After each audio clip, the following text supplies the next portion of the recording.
আপনি দেখছেন news now, আমরা জানি কোনটা খবর। শুভ সন্ধ্যা। সকল দর্শকদের স্বাগত জানাই আমাদের নিউজ নাওয়ের অনুষ্ঠান অভিমুখে।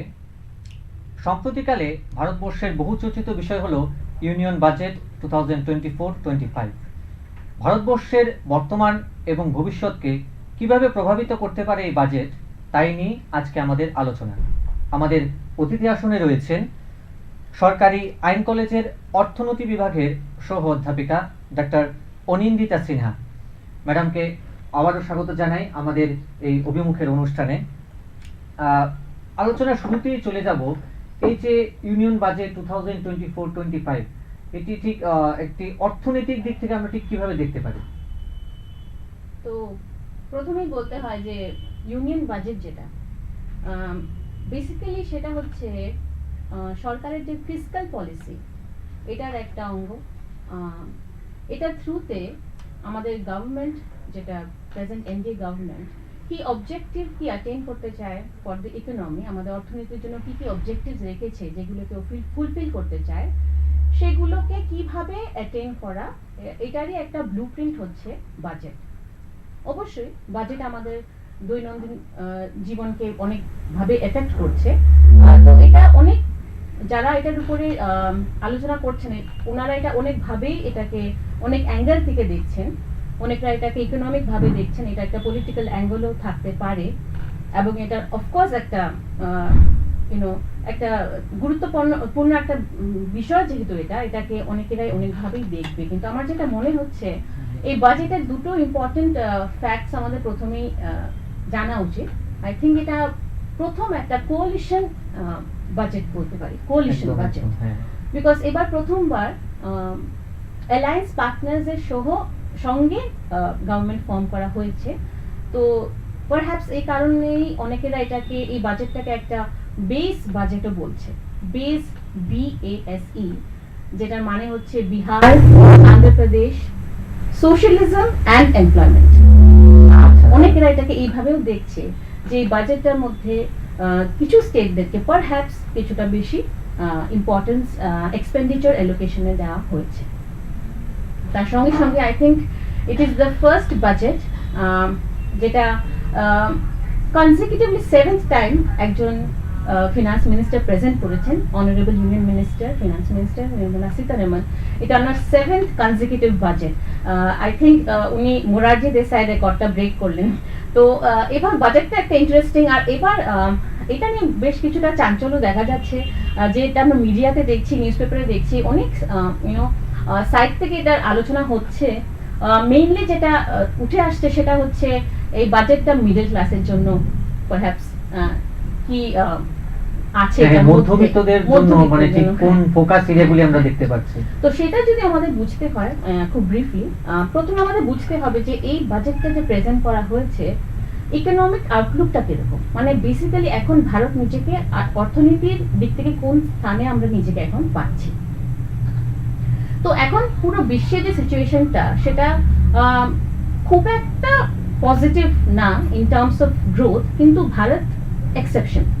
এখানে প্রজেকশন হয়েছে আমাদের রিয়েল জিডিপি যেটা বাড়বে সেটা 7%, আর নমিনাল টার্মসে হচ্ছে অ্যারাউন্ড 10.5%। খুব ভালো একটা গ্রোথ রেট প্রজেকশন আছে। এটাকে বেস করে কিন্তু আর এটাকে বেস করে যত ট্যাক্স কালেকশন হবে, নন ট্যাক্স রেভিনিউ এক্সপেন্ডিচার কতটা করা যাবে, এটাকে বেস করে বাজেটটাকে কিন্তু প্রিপেয়ার করা হয়েছে। তো এটার মধ্যে আমরা যদি দেখি, প্রথমে যেটা ফিনান্স মিনিস্টার বলছেন যে আমাদের বাজেটের যে ফেসটা, এটা হচ্ছে আমি এটাকে একটা অ্যাক্রোনিম দিতে পারি, সেটা হচ্ছে ম্যাগি যেটা আমরা খাই, বাট ম্যাগির মানে হচ্ছে MAGY। এম যেটা স্ট্যান্ড করছে কিসের জন্য? মহিলা উইমেন। এ হচ্ছে অন্নদাতা, জি হচ্ছে গরিব, আর ওয়াই হচ্ছে যুবা।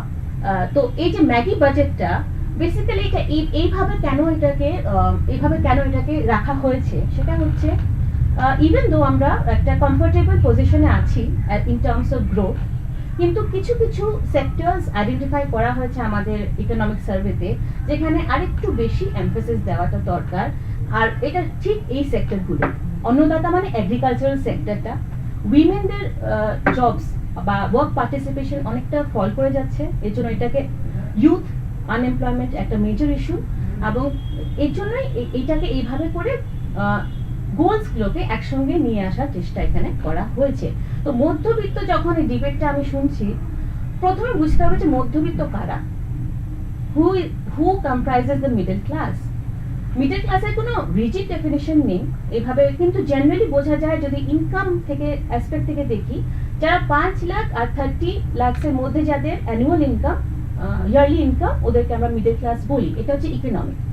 কিছু সোশ্যাল ব্যাপারও আছে। মিডল ক্লাস ওনারা যাদের কাছে ইদার টু হুইলার আছে বা গাড়ি আছে, যারা নিজেদের সন্তানের এডুকেশনের উপরে খুব বেশি গুরুত্ব দেয়, যারা একটা রেন্টেড হাউস বা ওনাদের একটা অ্যাম্বিশন থাকে যে আমার নিজের একটা বাড়ি হবে, এদেরকে আমরা ভারতে কিন্তু this is the typical face of the Indian middle class.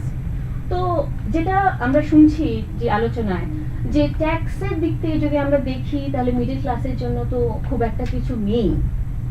এখন এটাকে অনেকভাবেই দেখা যায়। আপনার নিজের বাড়িতে আপনার আয়ের যে সোর্স, এটাকে তো আপনি কম করতে পারবেন না, তাই না? আমার একটা আয় তো চাই, এটা কোথায় থেকে আসবে? তো এটার মধ্যে tax is an important part. আমরা যদি টোটাল সাপোজ 1 রুপি, আমার টোটাল গভর্নমেন্টের টোটাল ইনকামটা 1 রুপি, এটার মধ্যে আমি যদি ট্যাক্সটা দেখি শুধু, এটা 38%। এটা খুব ইম্পর্টেন্ট একটা chunk of income of the government is coming from both personal income and corporation tax. এছাড়া জিএসটিও রয়েছে যেটা 17% কন্ট্রিবিউট করছে।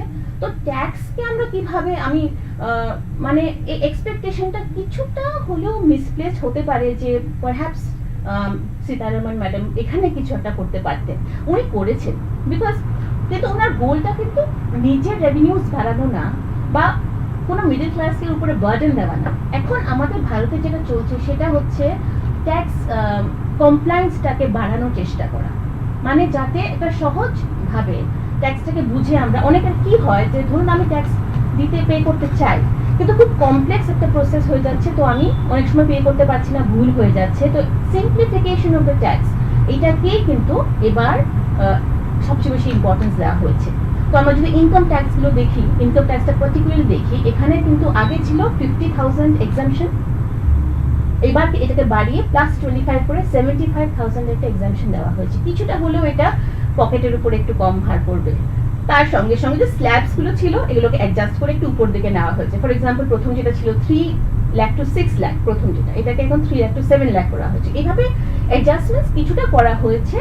এটা যারা ওই আপনার 3 টু 10 লাখের মাঝামাঝি ইনকাম, ওদের 17,000 অব্দি ট্যাক্সটা কম দিতে হতে পারে।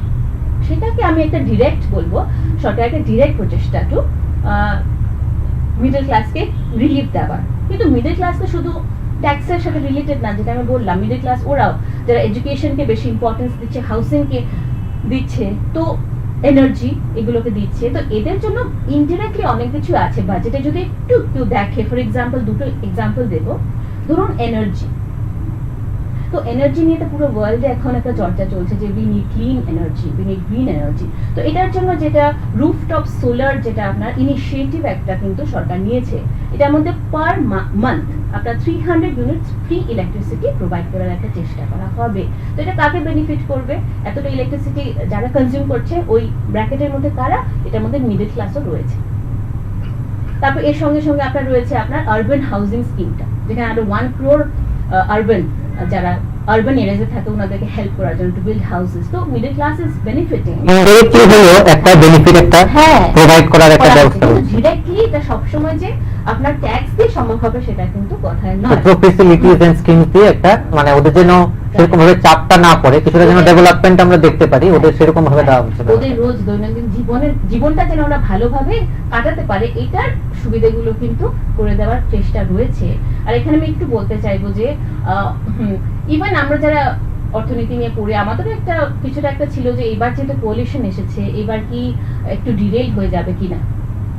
আমি আই ওয়াজ হ্যাপি যে মোটেও সেরকম কিছু হয়নি, বিকজ অনেক অপিনিয়ন ইনভলভ হলে যেটা অনেকটাই হতে পারে, তো সেরকম মোটেও হয়নি। ইনফ্যাক্ট ক্যাপিটাল এক্সপেন্ডিচার, যেটা কেপেক্স আমরা বলছি, 11.11 লাখ ক্রোর্স 2020 আশেপাশে এটা only 4 লাখ ক্রোর্সের কাছাকাছি ছিল, এটা 11.11 লাখ ক্রোর্স অব্দি কিন্তু গভর্নমেন্ট নিজের ডেডিকেশনটা ইনফ্রাস্ট্রাকচারের দিকে কিন্তু যেগুলো প্রায়োরিটি এরিয়াস ওগুলোর উপরে কোনো কম্প্রোমাইজ কিন্তু করা হয়নি। তো I think that is a very good point. আর মিডল ক্লাসটা আমরা এইভাবে দেখতে পারি, not directly through the tax but all the other things that is helping আমাদের সবাইকে, যেটা রোজ ডেইলি লাইফসে আমাদেরকে হেল্প করছে, এইভাবে আমরা এটা দেখতে পারি।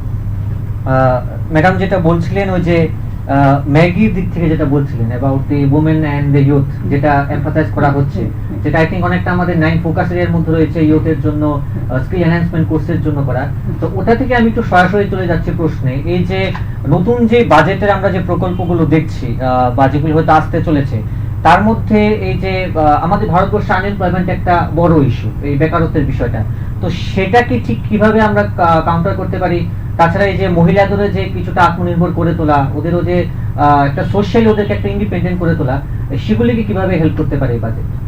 হ্যাঁ, তো অ্যাকচুয়ালি যেটা আমি বললাম, মানে অনেকরা এটাকে আবার শুধু এমপ্লয়মেন্ট বাজেটও বলছে।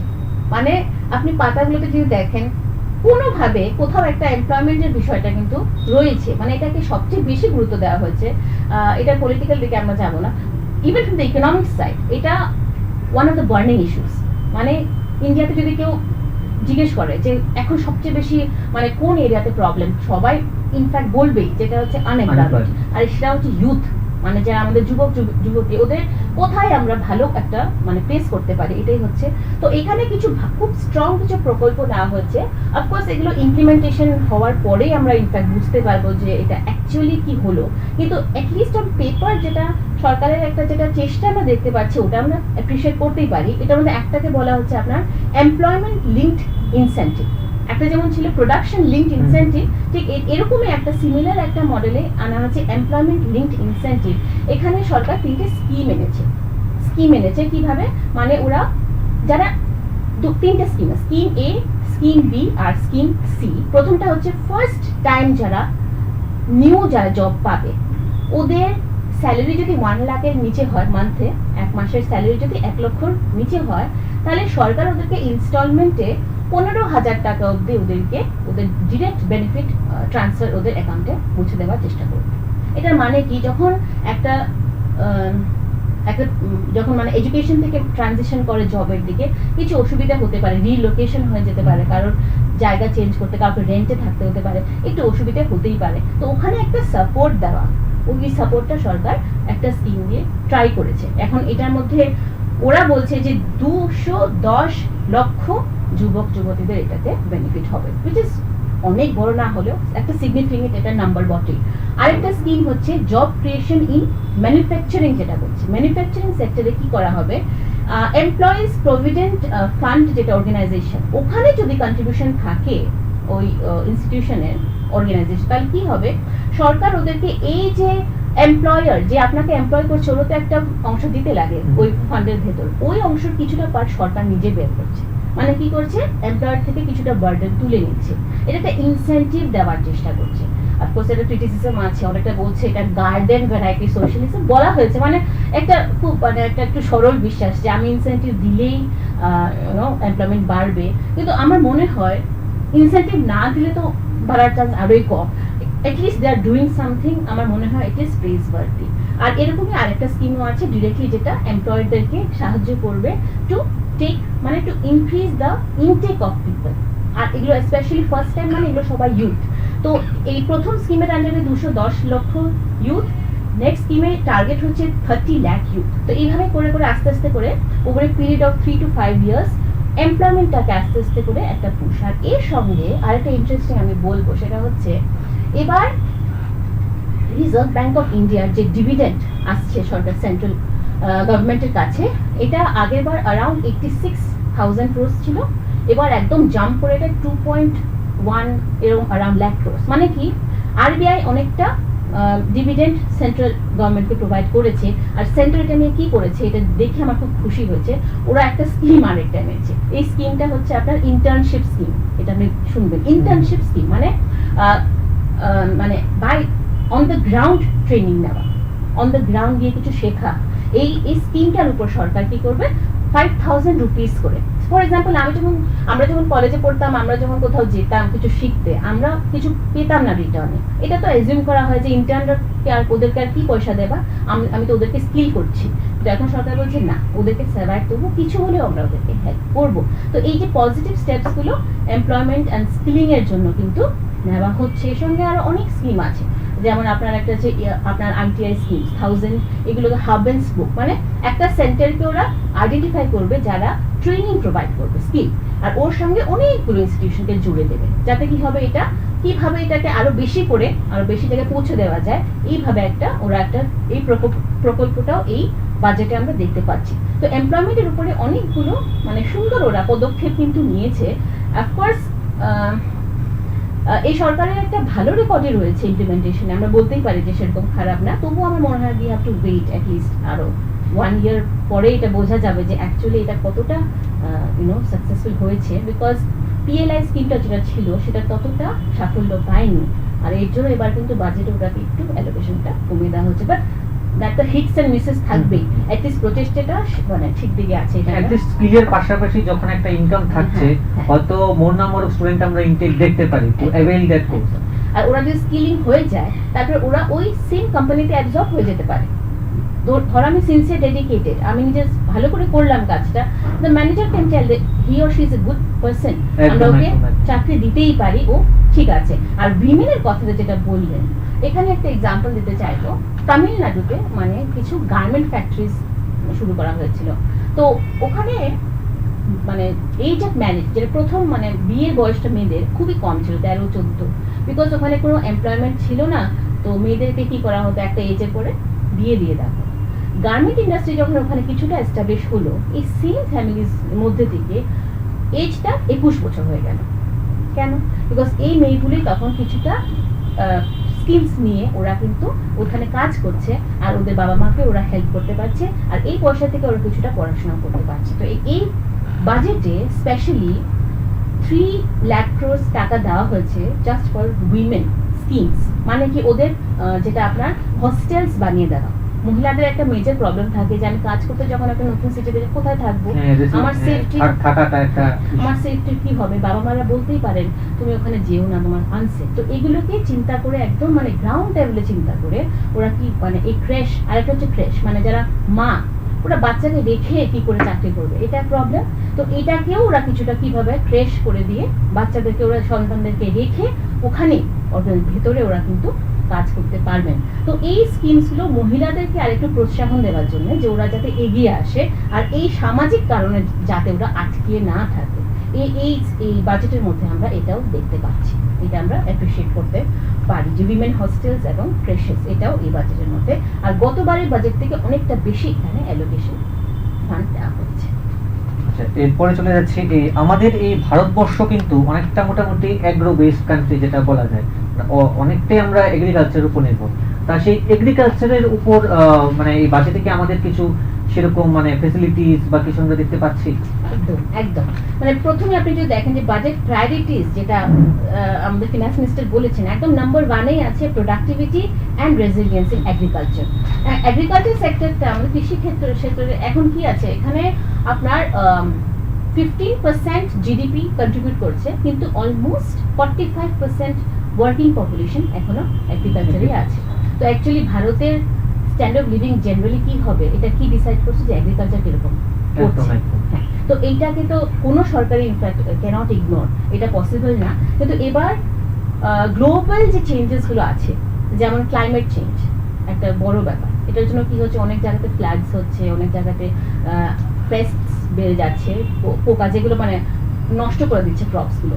তো এইগুলো রেজিস্ট্যান্ট যে ভ্যারাইটি অফ সিড, এইগুলোকে একটা মানে কি 109টা ইনফ্যাক্ট 109টা high yielding and climate resilient varieties of মানে 32টা হর্টিকালচার ক্রপসের জন্য এটাকে ইন্ট্রোডিউস করা হচ্ছে।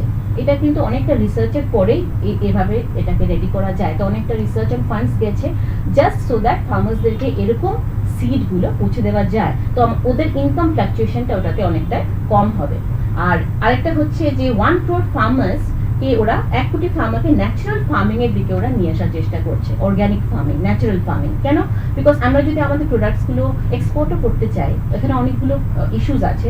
যেমন অনেক কান্ট্রিরা চায় না যে আমরা কিছু ধরনের ফার্টিলাইজার ইউজ করি, তো আমাদের কৃষকদেরকে ওই থেকে আমাদের বাঁচাতে হবে। কিভাবে?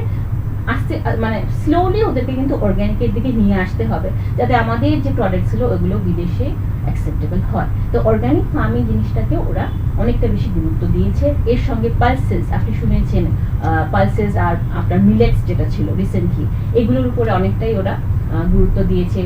এবং সাপ্লাই চেইন মানে কিভাবে ফার্মার নিজের যে প্রোডাকশনটা, ক্রপসগুলোকে একদম শুরু থেকে, প্রোডাকশন থেকে শুরু করে, স্টোরেজ থেকে শুরু করে ও রিটেলার অবধি পৌঁছানো থেকে পুরো চেইনটাতে ওদেরকে আরেকটু বেশি সুবিধে করে দেওয়ার, এগুলো সবগুলো একটা একটা করে কিন্তু বাজেটের মধ্যে এবার দেওয়া হয়েছে। আমরা আশা করতে পারি যদি এগুলো ঠিক করে ইমপ্লিমেন্ট করা হয়, ফার্মারদের ইনকাম যেটা ফ্লাকচুয়েশনটা অনেকটাই কমতে পারে। অফকোর্স এটা আমরা নেক্সট ইয়ারই দেখতে পারবো না, এটার জন্য আমাদের কিছুটা ওয়েট করতে হবে।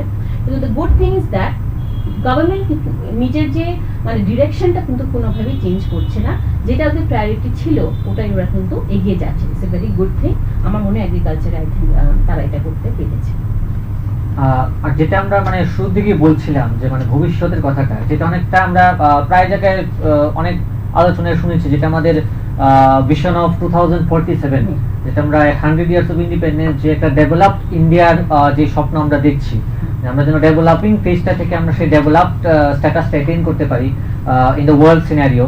তো সেইটাতে যদিও এটা জাস্ট 2024-25 আমরা অবধি দেখতে পাচ্ছি, সেই দিকে আমরা এটা মানে এটা কিরকম ভাবে অনেকটা হেল্প করতে পারে বা এনডিওর করতে পারে?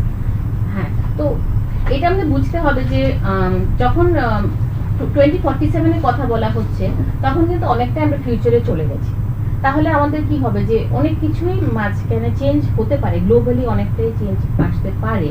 কিন্তু যদি আমাদের পলিসিগুলো কনসিস্টেন্ট হয়, ওগুলো যদি একদম বেশি চেঞ্জ না হয়, আর আমরা যদি এই ডিরেকশনে এগিয়ে যাই, তো ফর এক্সাম্পল আমি যদি বলি, এই সরকারের ওয়ান অফ দ্য বেস্ট আমার যেটা মনে হয় ওরা অ্যাচিভ করতে পেরেছে হচ্ছে আপনার ফিসক্যাল ডেফিসিট, যেটা ওটা ওরা কোভিড টাইমসেও 6 থেকে একটু উপরে চলে গেছে, 6.2, এখন কিন্তু ওরা নামিয়ে এটাকে টার্গেটের 4 এর কাছাকাছি আসছে। এখন এই জিনিসটা কি, এটা হচ্ছে কি ডেফিসিট মানে আপনার যদি খরচাটা ইনকাম থেকে অনেক বেশি আপনি বড় করবেন, উধার নিতে, various domestic international sources government বড় করতে পারে, এটার জন্য ফিউচার জেনারেশনের উপরে অনেকটা চাপ করতে পারে, এটার জন্য ইনফ্লেশনও আপনার মুদ্রাস্ফীতিও বেড়ে যেতে পারে একটা টাইমে।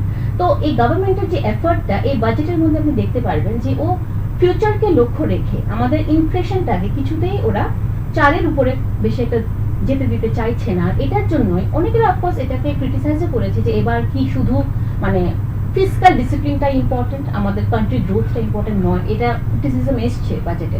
কিন্তু আমার যেটা মনে হচ্ছে ওরা একটা ব্যালেন্স করতে চেষ্টা করেছে, যে আমরা খুব একটা বেশিও স্পেন্ড করবো না, তো যেখানে এরিয়াসগুলো প্রায়োরিটি সেখানে কিন্তু আমরা স্পেন্ড করবো, যেরকম এডুকেশন, হেলথ, এগুলোকে ওরা কিন্তু নেগলেক্ট করেনি। খুব একটা না বাড়লেও ওরা মেনটেন করে গেছে যে ওদের এডুকেশনটা কতটা। অফকোর্স আমরা বলতেই পারি যে 6% এখনো জিডিপির এডুকেশন পায়নি, ইট ইজ আ ফ্যাক্ট। তো এটা কোনো একটা কারণে একটা বাড়িতেও যেটা হয়, একটা পারচেজ করতে গেলে আর একটা করা যায় না, তো এখানে কিছু একটা গিভ এন্ড টেক আছে। কিন্তু দ্য ট্রেন্ড জেনারেলি যেটা দেখছি আমরা যে ওরা ইনফ্রাস্ট্রাকচার, এডুকেশন এন্ড হেলথ এটাকে ইনাফ ইম্পর্টেন্স দিচ্ছে। আর এটা কিন্তু স্কিমসগুলোর মধ্যেও দেখা যায় যে কতটা অ্যালোকেশন কোথায় হয়েছে।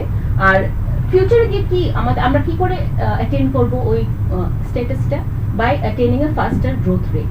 সবচেয়ে ইম্পর্টেন্ট হচ্ছে ইনফ্রাস্ট্রাকচার আমাদের যদি ডেভেলপ না হয় ইনাফ, তাহলে কিন্তু আমরা অ্যাটেইন করতে পারবো না। তো আমি যেটা এক্ষুনি বলেছিলাম যে 11.11 লাখ ক্রোর্স এবার অ্যালোকেশন হচ্ছে ইনফ্রাস্ট্রাকচার। আর এডুকেশনের ভেতরেও হেলথের ভেতরেও আপনি যদি সাব স্কিমগুলো দেখেন, ওখানে কোন কম্পোনেন্টের সবচেয়ে বেশি অ্যালোকেশন, সেটাও এডুকেশনের ইনফ্রাস্ট্রাকচার, হেলথের ইনফ্রাস্ট্রাকচার। তো ইনফ্রাস্ট্রাকচারটার উপর যে এমফেসিসটা, এটা ইভেনচুয়ালি আমাদেরকে অনেক ভালো ডিভিডেন্ড দেবে, এটা প্রমিস ওরা মানে এইভাবে আমি দেখতে পারি যে promise is a brighter future, because এমফেসিসটা কিন্তু ওরা ইনফ্রাস্ট্রাকচারের উপরেই কিন্তু একদম। আরেকটা এক্সাম্পল হবে নর্থ ইস্টের ওদের পিএম ডিমান্ড যে প্রোগ্রামটা আছে, এই যে রিজনস গুলো যেগুলো একটু ব্যাকওয়ার্ড, এটার মধ্যে ইনফ্যাক্ট বিহার আর আন্ধ্রপ্রদেশও পড়ে। আপনি তো জানেন যে বিহারের রিসেন্টলি স্প্লিট হয়েছে, আন্ধ্রপ্রদেশ স্প্লিট হয়েছে, আর নর্থ ইস্টের সিচুয়েশনটা সবসময় একটু আমাদের অন্য স্টেট থেকে একটু পেছনেই ছিল। তো এই স্টেটগুলো তো অ্যাকচুয়ালি আপনি যদি লক্ষ্য করেন দেখেন যে বিহারে কিসের উপরে যে কত কোটি টাকা সবাই বলছে, এটা হচ্ছে বেসিক্যালি কিন্তু ইনফ্রাস্ট্রাকচারের উপরে। আন্ধ্রপ্রদেশের হ্যাঁ ক্যাপিটাল অমরাবতী ডেভেলপ করার জন্য একটা ফান্ড আছে, কিন্তু সব ইনফ্রাস্ট্রাকচার বেসড। মানে কি ফোকাসটা কিছুতে ওরা লং টার্ম থেকে সরাচ্ছে না। যেমন আজকে যদি আমি একটা ফোন কিনি, এটা 3 বছর পরে নষ্ট হয়ে যাবে। আমি যদি একটা বাড়ি কিনি, এটা কিন্তু অনেক বছর চলবে। ইনফ্রাস্ট্রাকচার ঠিক এরকম, আপনি যদি একটা পরিকাঠামো ঠিক করে বানিয়ে দিতে পারেন, it is going to be for a long time and give benefits over time. বেসটা তৈরি করে নেওয়া। বেসটা হ্যাঁ। তো ইন্ডিয়ার যখন বেসটা এখন মোটামুটি স্ট্রং আছে, আরো স্ট্রং যদি হয়ে যায়, ডেফিনেটলি আমরা 2047 এর মধ্যে, অফকোর্স আমাদের সামনে যে দুটো কান্ট্রি আছে ওরা খুবই বড়, চায়না, এটাকে ওভারটেক করার জন্য আমাদের শুধু এটা দিয়ে তো হবে না। আই থিঙ্ক ইনোভেশন জিনিসটা ইন্ডিয়াতে নিয়ে আসতে হবে, বাট স্টিল আমরা ওটা অনেকটা কাছে পৌঁছে যেতে পারি, এটাই হচ্ছে ইয়ে। আর আপনি যদি একটু মানে এক্সপেন্ডিচার গুলো দেখেন, আমি এক দুটো কথা একটু বলবো। কিছু ক্রিটিসিজম এসেছিল মনরেগার উপর, যে এই সরকার পারহ্যাপস মনরেগার উপর অতটা এমফাসিস দিচ্ছে না, কিন্তু যদি আপনি এক্সপেন্ডিচার গুলো দেখেন, চেঞ্জ না আসলেও কিন্তু লাস্ট বাজেটের কম্পারিজনে এটাকে কোনোভাবেই কমানো হয়নি। আর ইনফ্যাক্ট সবগুলো যদি আপনি স্কিম দেখেন, মনরেগার উপর হাইয়েস্ট এলোকেশন আছে, মানে সবচেয়ে বেশি, এটা হচ্ছে আপনার 86,000 crores। এটা নেক্সট আমরা পেয়েছি প্রধানমন্ত্রী আবাস যোজনা, যেটা বলছিলাম হাউজিং, কিন্তু এটার উপরেও আরো বেশি এলোকেশন হয়েছে কিন্তু মনরেগার উপরে। তো কিছু ক্রিটিসিজমস আমাদের সার্কুলেট করতেই পারে, it is healthy, democracy criticism না হলে চলে না, কিন্তু আমার মনে হয় আমাদের ফ্যাক্টসগুলোর সাথে একটু ম্যাচ করে নেওয়া উচিত, যে কোথায় ক্রিটিসিজমটা নেসেসারি আর কোথায় তাকে আমরা অ্যাভয়েড করতে পারি। তো আমার যেটা মনে হয়েছে স্কিম ওয়াইজ এলোকেশনগুলো দেখে, সেটার মধ্যে এক দুটো যদি আমি আপনাকে বলি, যেমন রেগা ছিল, আবাস যোজনা, জল জীবন, পিএম কিষান, এখানে সবগুলোর মধ্যে কিন্তু আপনার যে সেক্টরগুলো করে আইডেন্টিফাই করেছে, এগুলোর উপরেই আমাদেরকে ফোকাস করলে গিয়ে আমরা ইনফ্যাক্ট 47-এ পৌঁছতে পারবো। তো it is our holistic budget, যেখানে প্রায়োরিটি এরিয়াসগুলোকে ওরা ইনস্পাইট অফ সাম প্রেশার ওরা মেনটেন করতে পেরেছে। তো এটাই মনে হচ্ছে এটা ফিজিবল, এখানে পৌঁছানো যাবে। আপাতত তো আমার এটাই বলার আছে। অসংখ্য ধন্যবাদ ম্যাডামকে। আপনারা এতক্ষণ শুনলেন আমাদের ইউনিয়ন বাজেট 2024-25 নিয়ে বিস্তারিত আলোচনা। আমাদের ম্যাডাম ডাক্তার অনিন্দিতা সিনহা বাজেটের নানা পরিপ্রেক্ষিত, নানা পার্সপেক্টিভ গুলো খুব সুন্দরভাবে আমাদের আলোচনার মাধ্যমে আমাদের বুঝিয়ে দিলেন। আশা করছি আপনাদেরও হয়তো বাজেট নিয়ে যা যা অনেক কিছু জানা অজানা তথ্য ছিল, সেগুলি সম্বন্ধে তো আপনাদেরও কিছুটা হলেও ধারণা হলো। আজকের মতো আমাদের আলোচনা এতটুকুই। ভালো থাকবেন সবাই, ধন্যবাদ।